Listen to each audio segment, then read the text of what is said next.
Straight Life by Art and Lori Pepper.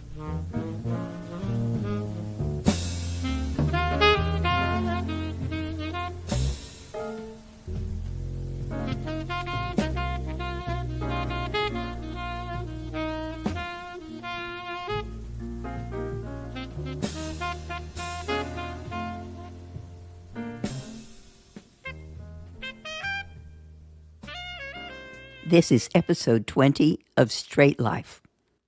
This was recorded a few years ago, and unlike most of the episodes I recorded then, the mastering was pretty good, so I'm not going to mess with it. You will hear me before I completely lost my voice. Anyway, in episode 19, Art talked about being tortured by his sexual addiction. In this episode, he finds the cure. Heroin addiction.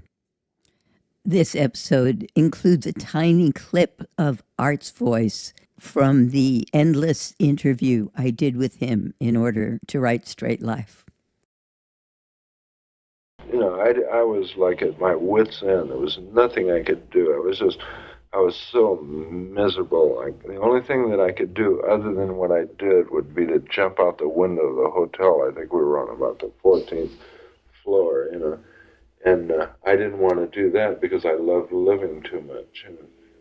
I've always loved living, you know, in my own sordid way. And so, you know, I started to go in the bathroom, you know, with her. And I forgot to say, all the names have been changed. Here's Art's narrative. In 1950, I was in Chicago at the Croydon Hotel. That was the hotel all the musicians stayed at. I was rooming with Sammy Curtis. He was a tall guy with a roundish face, rosy cheeks, blonde curly hair, and he had this lopsided grin. He played the little boy bit. He thought it was charming. He was very talented. I think we played the Civic Opera House that night, and I was featured. I got all the praise and applause. And it was great while it was happening. But after everybody left, there I was alone. I wandered around the town. I went to all the bars. I ended up back at the hotel, and I went into the bar there. I just had to continue getting loaded. It was a compulsion. I had demons chasing me. The only way I ever got loaded enough so I could be cool was when I passed out, fell out someplace, which is what I used to do almost every night. They kicked me out of the bar at about 6 o'clock in the morning, and I didn't know what to do. There was no place I could get a drink. It was getting daylight, and I couldn't peep in any windows. There was no one on the streets. I went back up to the room. Sammy was there, and Roy King, a tenor player, and Sheila Harris, who's a singer, and some piano player. They were all using heroin. Sammy had been using stuff for a long time, and I knew it. But I never would try it because I knew that the minute I did, it would be all over for me. I asked them if they had anything other than stuff, and they didn't. I was so unhappy, and Patty was 2,000 miles away, and there was nothing I could do. I had to have something. Sheila came over to me. She was a good singer who worked with another band. She was about 5'2" and a little on the chubby side, what they call pleasingly plump. She had nice breasts, large but nice. And although I've never liked chubby women, she was one of the few that turned me on. She had long eyelashes and large eyes, bluish green. Her face was oval and full, and she had full lips, and her eyebrows were full. Most women in those days plucked their eyebrows, but she had let hers grow, and I liked that. She had long fingers and nice nails. And she was a nymphomaniac. When she looked at a man, she was thinking of sucking his cock. That was her thought. And she turned you on because you could feel that. Everyone could. And you were turned on by the stories. She was a legend among musicians. Whether they had ever made it with her or not, they'd all tell stories about bawling her. She was purely sensual, but only in a sexual way. No other. No warmth, no love, no beauty. When you looked at her, you just saw your cock in her mouth. She came over to me and offered me some stuff just to horn it, sniff it, She said, "Why don't you hang up that jive and get into a different groove? Why don't you come into the bathroom with me? I'll show you a new way to go." I was at my wit's end. The only thing I could have done, other than what I did, was to jump out of the window of the hotel. I think we were on the 14th floor. I started to go into the bathroom with her, and Sammy saw what was happening and flipped out. He caused a big scene. He said, "I won't be responsible for you starting to use stuff." But Roy said, "Man, anything would be better than that jive booze scene he's into now. What could be worse? That's really a bring down." We cooled Sammy out, and me and Sheila walked into the bathroom and locked the door. When we got in there, she started playing with my joint. She said, "Do you want me to say hello to him?" She was marvelous, and she really turned me on. But I said, "Wait a minute. Let's get into this other thing, and then we'll get back to that." I was all excited about something new, the heroin. I had made up my mind. She had a little glass vial filled with white powder, and she poured some out onto the porcelain top of the toilet, chopped it up with a razor blade, and separated it into little piles, little lines. She asked me if I had a dollar bill. She told me to get the newest one I had. I had one, very clean and very stiff. I took it out of my pocket, and she said, "Roll it up." I started to roll it, but she said, "No, not that way." She made a tube with a small opening at the bottom and a larger opening at the top. Then she went over to the heroin and she said, "Now watch what I do, and do this." She put one finger on her left nostril and she stuck the smaller end of the dollar bill into her right nostril. She put the tube at the beginning of one pile, made a little noise, and the pile disappeared. She said, "Now you do that." I closed my nostril. I even remember it was my left nostril. I sniffed it, and a long, thin pile of heroin disappeared. She told me to do the same with the other nostril. I did 6 little lines, and then she said, "Okay, wait a few minutes." While I'm waiting, she's rubbing my joint and playing with me.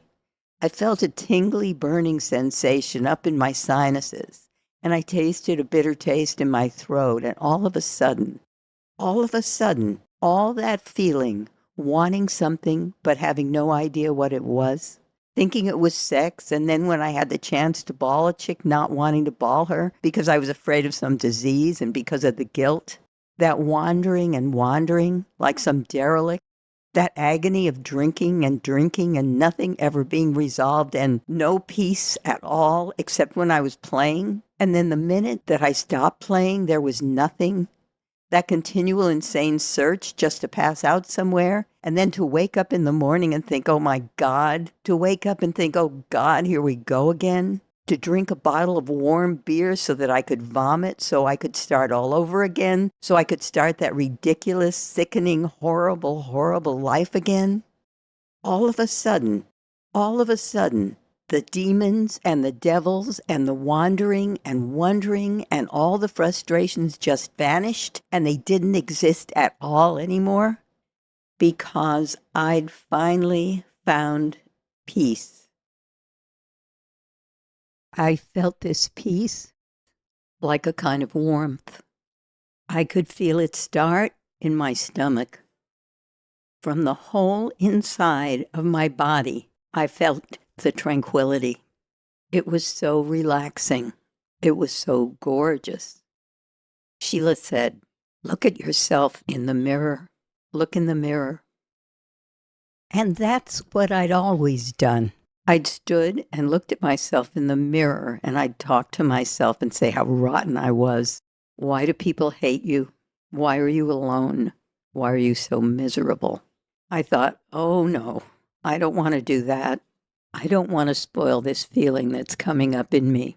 I was afraid that if I looked in the mirror, I would see it, my whole past life, and this wonderful feeling would end.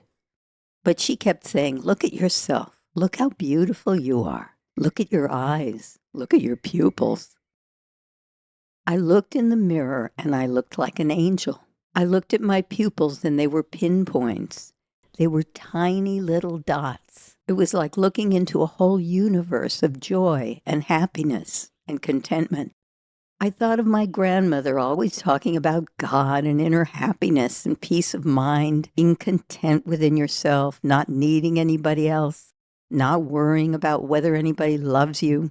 If your father doesn't love you, if your mother took a coat hanger and stuck it up her cunt to try to destroy you because she didn't want you, because you were an unclean, filthy, dirty, rotten, slimy being that no one wanted, that no one ever wanted, that no one has still ever wanted.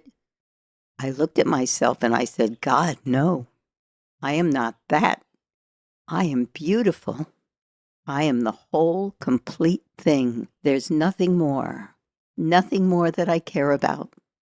I don't care about anybody. I don't care about Patty. I don't need to worry about anything at all. I'd found God. I loved myself, everything about myself. I loved my talent. I had lost the sour taste of the filthy alcohol that made me vomit and the feeling of the bennies and the strips that put chills up and down my spine. I looked at myself in the mirror and I looked at Sheila and I looked at the few remaining lines of heroin and I took the dollar bill and horned the rest of them down.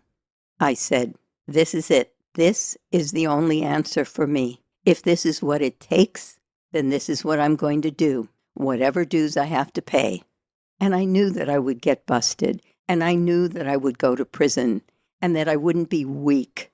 I wouldn't be an informer like all the phonies, the no account, the non-real, the zero people that roam around, the scum that slither out from under rocks, the people that destroyed music, that destroyed this country, that destroyed the world, the rotten, fucking lousy people that for their own little ends, the black power people, the sickening, stinking motherfuckers that play on the fact that they're black, and all this fucking shit that happened later on, the rotten, no-account, filthy women that have no feeling for anything, they have no love for anyone, they don't know what love is, they are shallow hulls of nothingness. The whole group of rotten people that have nothing to offer, that are nothing, never will be anything, never were intended to be anything. All I can say is at that moment, I saw that I'd found peace of mind. Synthetically produced, but after what I'd been through and all the things I'd done, to trade that misery for total happiness. That was it, you know? That was it. I realized it. I realized from that moment on, I would be, if you want to use the word, a junkie. That's the word they used. That's the word they still use. That is what I became at that moment. That's what I practiced, and that's what I still am. And that's what I will die as, a junkie.